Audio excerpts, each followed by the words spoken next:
Hey guys, welcome to Reality Check. I'm Huang Jiyuan. We're talking about the U.S. Commerce Secretary Gina Raimondo today, and let's do it differently. As a courtesy to her title, let's look at three sets of numbers. We start with 4 and 3. Gina Raimondo is the fourth high-level U.S. official to visit China in 3 months. Fourth in 3 months. The visit did produce some results. The two countries set up a working group that will hold deputy ministerial level meetings twice a year to seek solutions to specific business issues. They've also initiated an export control information exchange mechanism to explain each country's export control system and improve communication. Raimondo said in an interview that these aren't the nebulous commitments to continue to talk. She emphasized that this is an official channel. Speaking of official channel, let's talk about the second set of numbers, 1 and 7. Raimondo is the first Commerce Secretary to visit China in 7 years.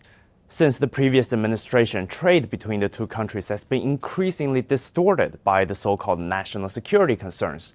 Before her trip, one New York Times headline stated that Raimondo heads to China to both promote trade and restrict it. Building on the previous administration's policies, the Biden administration has specifically zeroed in on restricting technology transfers, exports, and investments to China, not just from the U.S., but from American allies. According to reports, the United States has put more than 1,300 Chinese companies under various sanctions. U.S. tech companies like Intel and NVIDIA have suffered from U.S. restrictions.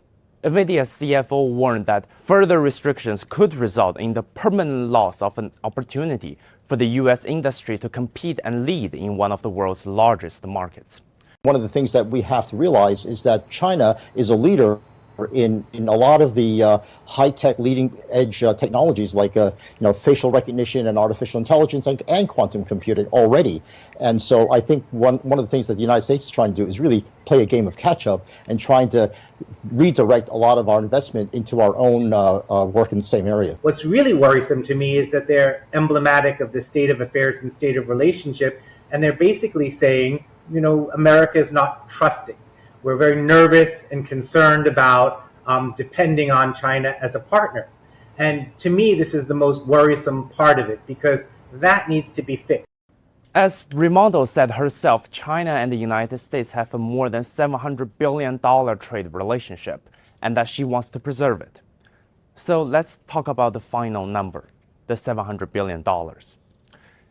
It represents a tight economic relationship.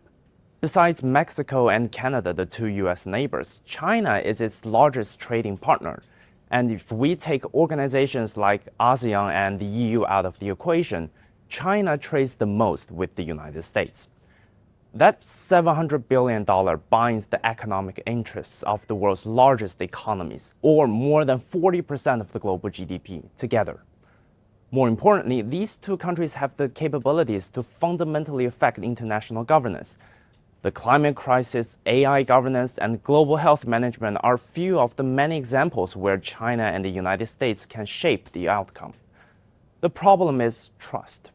It's not quantifiable. The fourth official in 3 months helps to build it. The first visit in 7 years helps to build it. The $700 billion trade helps to build it. The thing to be mindful of, in my view, with these sorts of visits, is the promise that the talk will somehow be followed by the walk. Right? And I think it is increasingly clear to people around the world, not just in China, but any observer from the global south and elsewhere, that the US in particular has developed a habit of speaking and saying one thing whilst doing another. Actions that betray the words have eroded it too far over the past several years. And as long as we cannot rebuild that, no numbers count.